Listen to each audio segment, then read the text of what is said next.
Hola, queridos hermanos y hermanas, estamos de nuevo en el estudio de Apocalipsis. Ya vamos profundizando un poquito más. Hoy vamos a estar viendo el capítulo 4 y 5. Pero antes de eso quiero enlazar con una cuestión que vimos la semana pasada, la vimos muy de pasada, y yo quisiera hacer un pequeño énfasis en eso porque vamos a enganchar con esto el preámbulo de la gran tribulación, que son los capítulos 4 y 5 de Apocalipsis.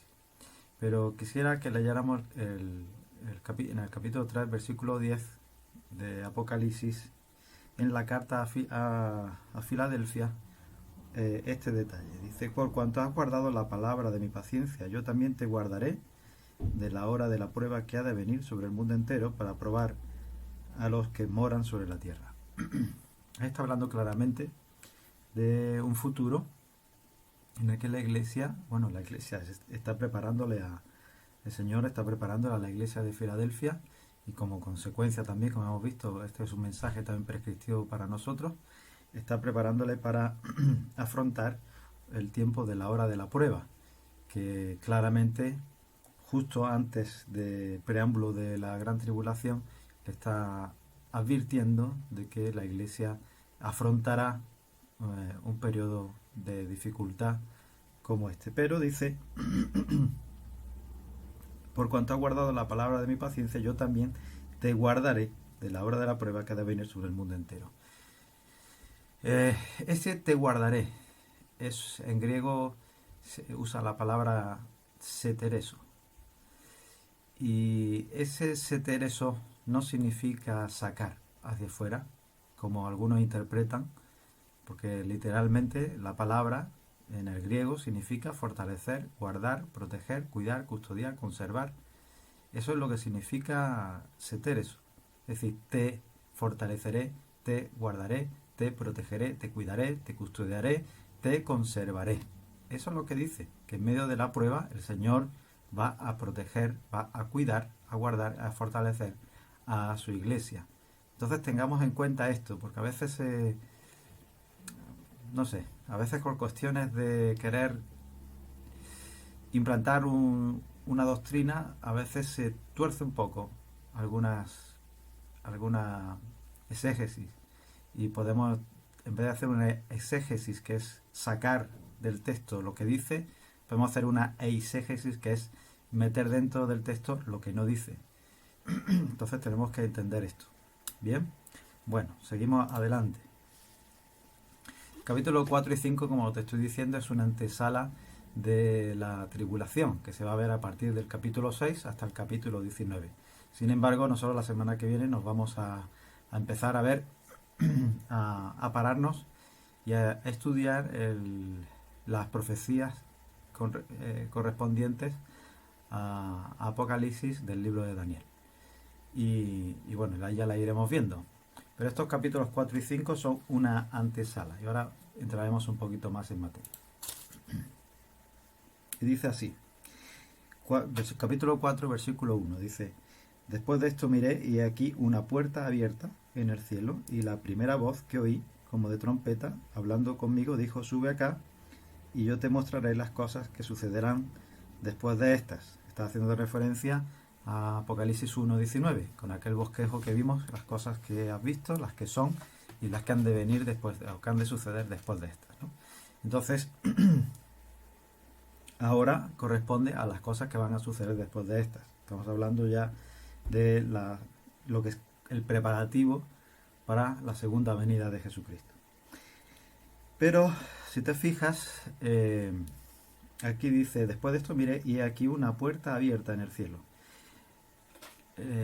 A ver, aquellos que se consideran pretribulacionistas y que claramente defienden a capa y espada que la iglesia se va antes de la tribulación, muy respetable, una posición también respetable. Vimos que hay dos posiciones, una en el dispensacionalismo, que es extremo, que piensa que la iglesia se va antes, y un dispensacionalismo normal, que simplemente ve la escritura en los pasos y los procesos, en el tiempo en el que la escritura lo va enseñando, sin forzar nada. viendo dos dispensaciones muy claras, muy evidentes, que son Antiguo Pacto y Nuevo Pacto, y luego hay otros preámbulos, otros adicionales a esos pactos que nos aclaran qué es lo que está pasando en esas circunstancias, pero claramente se ven dos dispensaciones, Antiguo Pacto y Nuevo Pacto. El dispensacionalismo extremo significa que entiende que hay 7 dispensaciones, 7 tiempos, en los que la gracia de Dios se derrama de una determinada forma en cada uno de ellos. Bueno, es una forma de entenderlo y es respetable también. Por eso vamos a estar viendo esas dos posiciones. Bien, cada uno tendrá que elegir, creer lo que bien le parezca, pero pero deberemos de ser honestos con lo que la Escritura enseña. Y conforme vayamos pasando el estudio, pues tenemos que ver realmente en qué posición nosotros nos vamos a encontrar. Muy bien. Cuando dice después de esto, mire, y aquí una puerta abierta en el cielo, el dispensacionalismo extremo dice que esto es justificación ya más que suficiente para decir que esa puerta abierta significa el arrebatamiento de la iglesia. Aquí no está diciendo eso, obviamente. Entonces, seamos honestos con la escritura. Esto no dice aquí que la iglesia se ha ido, dice, y la primera voz que oí como de trompeta, hablando conmigo, dijo, sube acá y yo te mostraré las cosas que sucederán después de estas. Pero dice algo más, dice, y al instante yo estaba en el espíritu y aquí un trono establecido en el cielo y en el trono uno sentado. Ese en el trono uno sentado es Dios Padre. Sin embargo, este versículo justifica suficiente que el arrebatamiento ocurre aquí. Yo no pondría mi mano en el fuego por eso, sinceramente. Pero dice una puerta abierta y en el versículo 2 dice, y al instante yo estaba en el espíritu. Esa puerta abierta es un acceso a un mundo espiritual. Si hacemos una exégesis correcta, entenderemos que es un acceso a un mundo espiritual en el que Juan no estaba. Entra en el espíritu y Dios le permite que vea cosas de forma espiritual. No las ve de forma natural, no la ve con sus ojos, no la ve con su alma, la ve en el espíritu. Por lo tanto, Dios le permite llegar a ese punto. Es una puerta, es un acceso espiritual que Dios le permite por la que Dios le permite entrar. Y eso es lo que significa. No podemos forzar el texto para decir otra cosa. Sin embargo, los comentaristas principales dispensacionalistas extremos dicen eso, dicen que este es el lugar mejor para decir que la iglesia se ha ido, porque en realidad en ningún texto de Apocalipsis hasta el capítulo 16, antes de la última copa, no dice un texto, no habla un texto de que el Señor viene como ladrón en la noche. Hasta ese versículo 16-15, que dice, he aquí, yo vengo como ladrón, bienaventurado el que vela y guarda sus ropas para que no ande desnudo y vean su vergüenza. Esto es justo la última copa, o sea, esta es la penúltima copa o el intervalo entre la penúltima y la última copa, entre la sexta y la séptima copa. La séptima copa es la ira de Dios en el Armagedón. El Señor viene con su iglesia, con sus ángeles, y aquí se lía una muy gorda porque luchan contra el Señor y el Señor los vence con la palabra de su boca y entonces establece su reino milenial aquí en la tierra. Entonces, justo antes de ese Armagedón, aquí se ve claramente, si seguimos un proceso de hermenéutica histórica gramatical, es decir, como lo que estamos viendo, no podríamos poner este texto en el capítulo 4, porque este texto está entre la sexta copa y la séptima copa, que está al final de la gran tribulación. Debemos de ser honestos, ¿no? Entonces, he aquí, yo vengo como ladrón.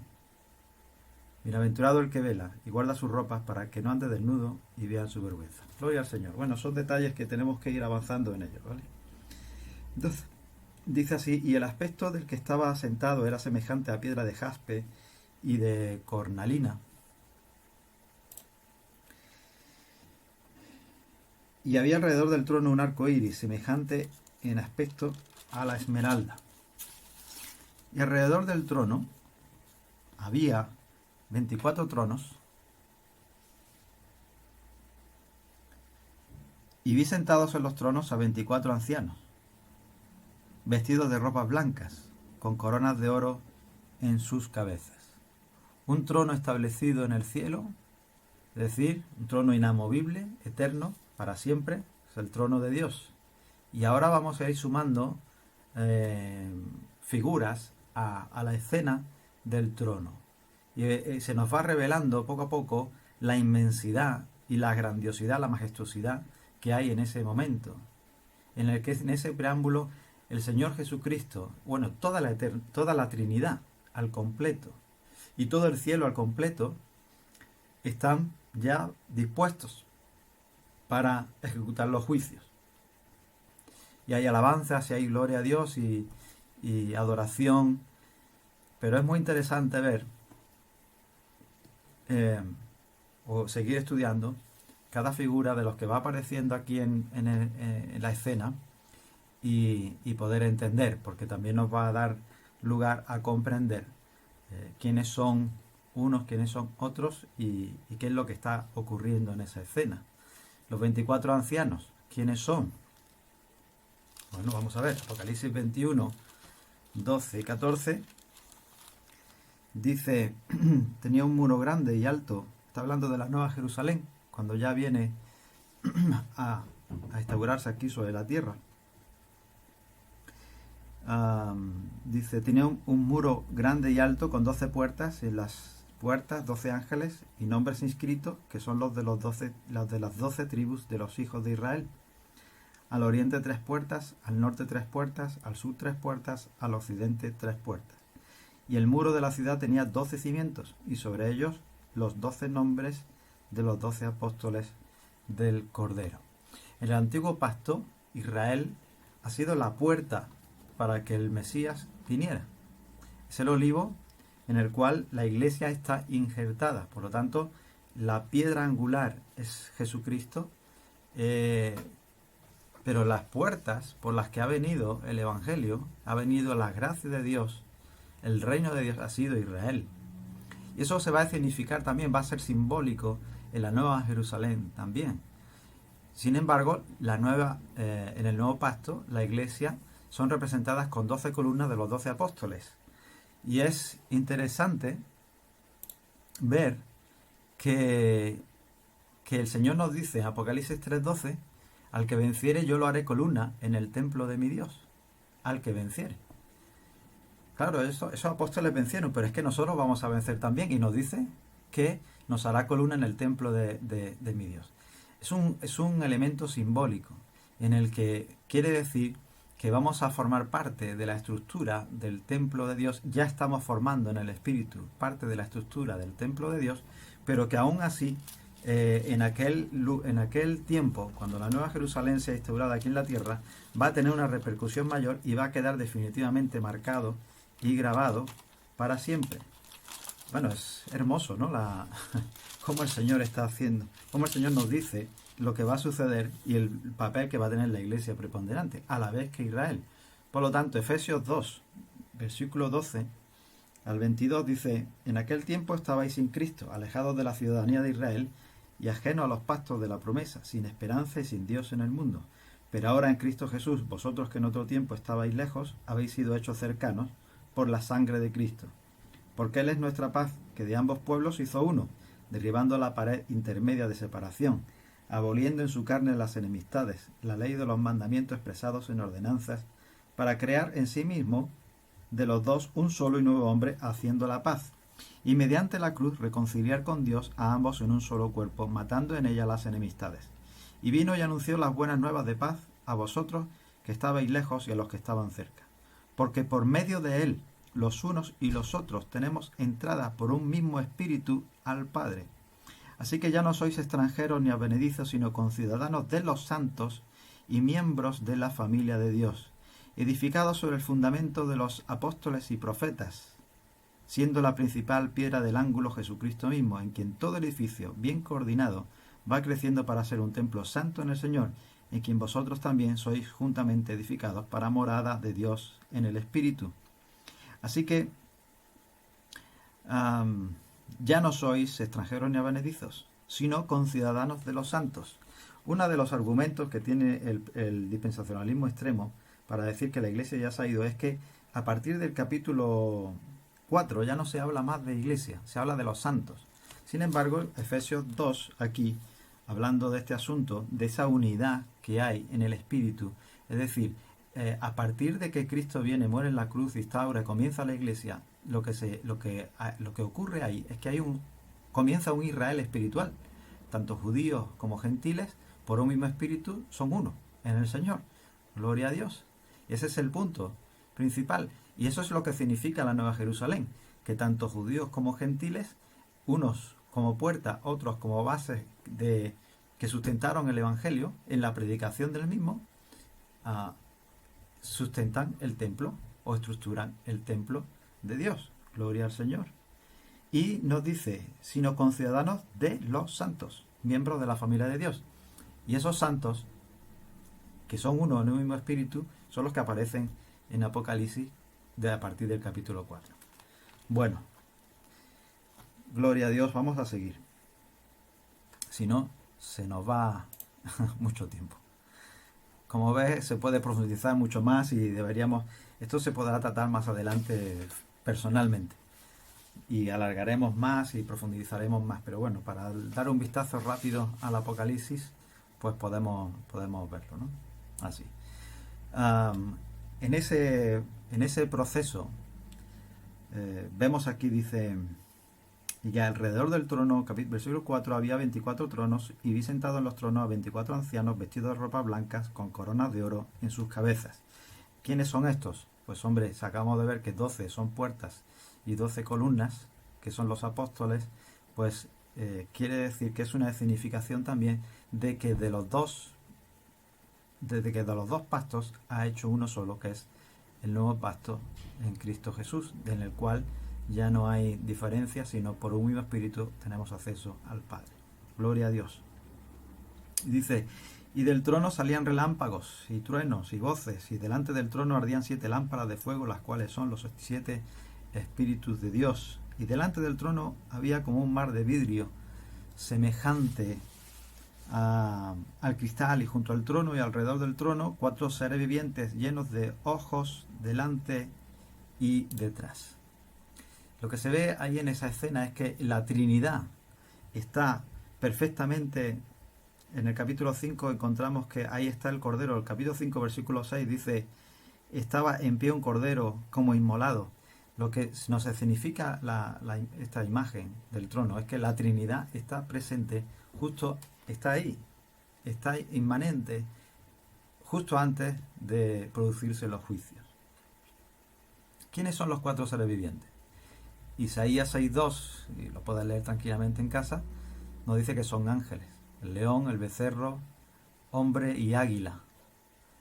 El primer ser viviente, versículo 7, era semejante a un león, el segundo era semejante a un becerro, el tercero tenía rostro como de hombre y el cuarto era semejante a un águila volando. Y los 4 seres vivientes tenían cada uno 6 alas y alrededor y por dentro estaban llenos de ojos y no cesaban día y noche de decir, Santo, Santo, Santo es el Señor, Dios Todopoderoso, el que era, el que es y el que ha de venir. Y siempre que aquellos seres vivientes dan gloria y honra y acción de gracia al que está sentado en el trono, al que vive por los siglos de los siglos, los 24 ancianos se postran. Los 24 se postran, versículo 10, delante del que está sentado en el trono y adoran al que vive por los siglos de los siglos y echan sus coronas delante del trono diciendo, Señor, digno eres de recibir la gloria y la honra y el poder, porque tú creaste todas las cosas y por tu voluntad existen y fueron creadas. Gloria al Señor, qué imagen tan impresionante nos muestra este capítulo de Apocalipsis. Bueno, estos 2 capítulos de Apocalipsis. Vamos a seguir con el capítulo 5. Y dice, y vi en la mano derecha del que estaba sentado en el trono un libro escrito por dentro y por fuera, sellado con 7 sellos, y vi a un ángel fuerte que pregonaba a gran voz, ¿quién es digno de abrir el libro y desatar sus sellos? y ninguno en el cielo, ni en la tierra, ni debajo de la tierra podía abrir el libro, ni aun mirarlo. Nadie era capaz de juzgar, es lo que quiere decir. Y lloraba yo mucho porque no se había hallado a ninguno digno de abrir, ni de leer, ni de leerlo, ni de mirarlo. Y uno de los ancianos me dijo: no llores, he aquí que el león de la tribu de Judá, la raíz de David, ha vencido para abrir el libro y desatar sus 7 sellos. El Cordero era digno porque fue inmolado y nos ha redimido, nos hizo un reino de sacerdotes y reinaremos por siempre con Él, cuando vengamos con Él a esta tierra. Gloria a Dios, es una maravilla. Qué imagen de victoria nos está dando el Señor aquí. Y dice, versículo 6, y miré y vi que en medio del trono y de los 4 seres vivientes y en medio de los ancianos estaba en pie un cordero como inmolado, que tenía 7 cuernos y 7 ojos, los cuales son los 7 espíritus de Dios enviados por toda la tierra. Ya hemos visto que esto era simbólico del Espíritu Santo. Dice, y vino y tomó el libro de la mano derecha del que estaba sentado en el trono. Y cuando hubo tomado el libro, los 4 seres vivientes y los 24 ancianos se postraron delante del Cordero. Todos tenían arpas y copas de oro llenas de incienso, que son las oraciones de los santos. Ya veremos más adelante lo que significan esas oraciones de los santos. Pero que lo que podemos ver aquí es que todo lo creado por el Cordero le dio alabanza, honra, gloria y poder. Y sigue diciendo, y cantaban un nuevo cántico diciendo, digno eres de tomar el libro y de abrir sus sellos, porque tú fuiste inmolado y con tu sangre nos has redimido para Dios de todo linaje y lengua y pueblo y nación. Y has hecho para nuestro Dios reyes y sacerdotes y reinaremos sobre la tierra. La versión Reina Valera dice reyes y sacerdotes, pero en realidad la versión correcta dice, y nos has hecho para nuestro Dios un reino y de sacerdotes. Y nos has dado un reino y nos has hecho sacerdotes, es lo que quiere decir, y reinaremos sobre la tierra. Y miré y oí la voz de muchos ángeles alrededor del trono, y de los seres vivientes y de los ancianos, y su nombre era millones de millones, las cuales Juan no pudo contar. Imagínate las huestes celestiales y lo que está ocurriendo en ese momento, que decían a gran voz, el Cordero que fue inmolado es digno de tomar el poder, las riquezas, la sabiduría, la fortaleza, la honra, la gloria y la alabanza. Y a todo lo creado que está en el cielo y sobre la tierra y debajo de la tierra y en el mar y a todas las cosas que en ellos hay, oí decir, al que está sentado en el trono y al Cordero sea la alabanza, la honra, la gloria y el poder por los siglos de los siglos. Los 4 seres vivientes, como hemos dicho antes, son ángeles. Esos ojos que tenían son, esos seres vivientes que están, o sea, esos ángeles que están atentos a todo lo que está aconteciendo y ha acontecido sobre la tierra, en la historia de la humanidad, también en la historia de la Iglesia y también lo que va a suceder en un futuro inmediato. Y dice, los 4 seres vivientes decían amén, y los 24 ancianos se postraron sobre sus rostros y adoraron al que vive por los siglos de los siglos. Gloria a Dios. Y esto es lo que significa estos 7 sellos, este rollo con los 7 sellos, es ese rollo, en ese rollo está escrito los acontecimientos que van a ocurrir en esa semana 70 de Daniel, en ese tiempo de tribulación que va a venir sobre la tierra, y ahí está escrito ya todo. Pero nadie había digno de abrirlo, sino solamente el Cordero inmolado, porque había vencido, el león de la tribu de Judá, y él es capaz de abrir los sellos. Y al abrir los sellos se abre esa semana de 7 días, son 7 años, en los que van a ocurrir todos los acontecimientos de la gran tribulación. Cuando llegue el 6º sello, al 7º sello se comenzarán a sonar las 7 trompetas, y cuando suene la 7ª trompeta se comenzarán a derramar las 7 copas. Es una intensidad en la historia de esos 7 años en los que el juicio va a ir comenzando con juicio, pero va a ser un juicio por misericordia, para que se den cuenta de que tienen que arrepentirse y volver al Señor, y finalmente terminará con un aviso mucho más potente, que son las trompetas, y en la 7ª trompeta se derramarán las 7 copas y irán en aumento el juicio hasta que ya no hay más misericordia ni más tiempo de salvación, porque ya el Señor había dado muchas oportunidades y se cierra ya la plenitud de los gentiles y el Señor viene. Entre la sexta y la séptima copa, como estamos viendo, o como he dicho al principio. Así que, bueno, lo vamos a dejar aquí y la semana que viene pues seguiremos como estudiando el libro de Daniel.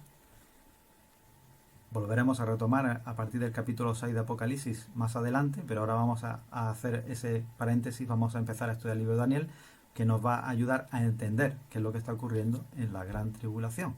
Así que el Señor se levanta para juzgar en esa semana 70 de Daniel y iremos viendo todos los acontecimientos que van a ir ocurriendo.